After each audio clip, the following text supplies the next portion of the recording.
एक बार की बात है, एक पहाड़ पर एक कुटिया थी। उस कुटिया में गुरु और उनका शिष्य रहते थे। गुरु बहुत ही प्रसिद्ध बाबा थे और उनकी सिद्धि हर जगह फैली हुई थी। वह बाबा इतने प्रसिद्ध थे कि यह सभी लोग जानते थे कि इन बाबा के पास बहुत सी शक्तियां हैं जिनके द्वारा वह हर सवाल का जवाब दे देते हैं। यह बाबा बहुत ही ज्यादा ध्यान में लीन रहा करते थे।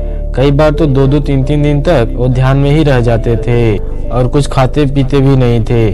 उनके ध्यान करने की शक्ति इतना बड़ी थी कि वह ध्यान करते करते भविष्य भी देख लेते थे।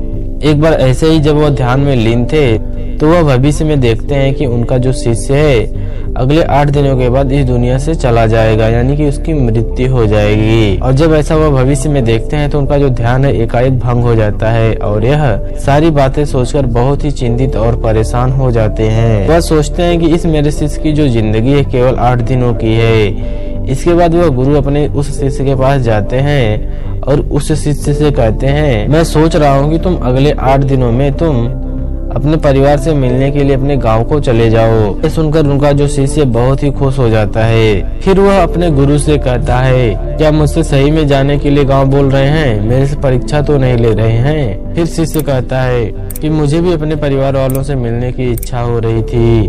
मैं सोच रहा था कि मैं जाकर अपने परिवार वालों से मिल लूं। वह अपने गुरु से आज्ञा लेते हुए पहाड़ी से नीचे की ओर चलना शुरू कर देता है। लेकिन वह शिष्य अपने गुरु को ध्यान नहीं देता कि उनकी आंखों में आंसू आए हुए थे। जैसे ही चलते चलते पहाड़ से नीचे की ओर समुद्र की तरफ बढ़ रहा था तो वह देखता है कि एक रेत के टीले के पास एक चींटियों का घर था। उस टीले से बहुत सी सारी चींटियां बाहर आ रही थी और बहुत सी चींटियां अंदर की ओर जा रही थी। वह चींटियां आपस में बार बार टकराने की वजह से अपनी जो दिशा है वह भी भूल जाती थी और फिर से वह इधर उधर चलना शुरू कर देती थी। यह देखते हुए उसको बहुत ही आनंद आ रहा था। लेकिन वह अचानक समुद्र की तरफ देखता है और देखता है कि जो समुद्र की लहरें हैं वह एकाएक उस टीले की तरफ जा रही होती हैं।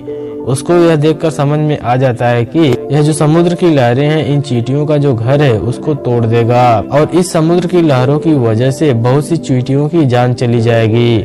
वह शिष्य अपनी समझदारी को दिखाते हुए अपने ऊपर से एक वस्त्र को उतारता है और वस्त्र को उतारने के बाद उसमें रेत भरकर एक 4 दीवारी चींटियों के घर के आसपास बना देता है। वह 4 दीवारी इस तरीके से बनाता है कि जो समुद्र का पानी है उन चींटियों के घरों तक ना पहुंच पाए। साथ ही साथ वह अपनी समझदारी दिखाते हुए एक नाली भी बनाता है जिसकी वजह से समुद्र का जो आने वाला पानी है वह बहकर दोबारा समुद्र की तरफ चला जाए और अपनी इसी समझदारी की वजह से वह बहुत सी चींटियों का जान बचा लेता है। और फिर जब समुद्र की लहरें खत्म हो जाती हैं तो वह देखता है कि एक नाव उसकी तरफ ही आ रही होती है। उसी नाव में बैठकर समुद्र को पार करते हुए वह अपने गांव की तरफ बढ़ने लगता है और शाम होते होते अपने घर तक पहुंच जाता है और वह 8 दिनों तक अपने परिवार वालों के साथ अपना समय व्यतीत करता है और उसको यह पता भी नहीं चलता कि उसके जो 8 दिन है कब गुजर गए। फिर वह शिष्य अगले दिन सोचता है कि हमें अब पूरा सामान बांधकर अपने गुरु के पास वापस चलना चाहिए। अगले दिन वह शिष्य अपने गुरु के पास सुबह सुबह निकल पड़ता है और इधर उस गुरु को लगता है कि मेरे शिष्य का आज 8वां दिन पूरा हो चुका है, वह अब इस दुनिया को छोड़कर चला गया होगा। वह गुरु उसके दुख में खोए ही थे और अचानक वह देखते हैं कि कोई मनुष्य उनकी कुटिया की तरफ चलते हुए आ रहा है। जब ध्यान से देखते हैं तो उनको नजर आता है कि उनका वही शिष्य ही उनकी तरफ चलते हुए वापस आ रहा है। वह दौड़ते हुए अपने उस शिष्य के पास जाते हैं और उसे गले लगा लेते हैं और वह शिष्य का हाल चाल पूछते हैं। गुरु को ऐसे देखकर उनका जो शिष्य है बहुत ही अचंभित हो जाता है। गुरु को यह समझ में नहीं आता कि उनका देखा हुआ भविष्य कैसे गलत हो गया। फिर उस गुरु ने उस शिष्य से पूछा कि तुम इन 8 दिनों के अंदर क्या क्या किए हो, मुझे थोड़ा विस्तार से बताओ। अपने परिवार के साथ बिताए हुए सभी पलों के बारे में मुझे धीरे धीरे करके बताओ। फिर वह गुरु की बातें सुनकर अपने परिवार वालों के साथ बिताए हुए पल के बारे में धीरे धीरे करके गुरु को बताने लगता है। लेकिन उस गुरु को 8 दिनों के अंदर कुछ खास नहीं देख पाते हैं। फिर वह शिष्य कहता है, मैं आपको एक बात बताना भूल गया।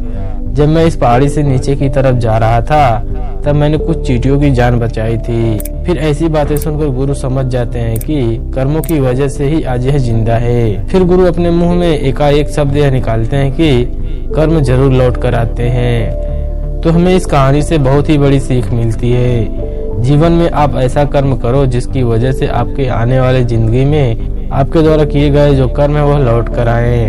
आपको हमेशा अच्छा ही मिलेगा अगर आप हमेशा अच्छा ही करेंगे तो।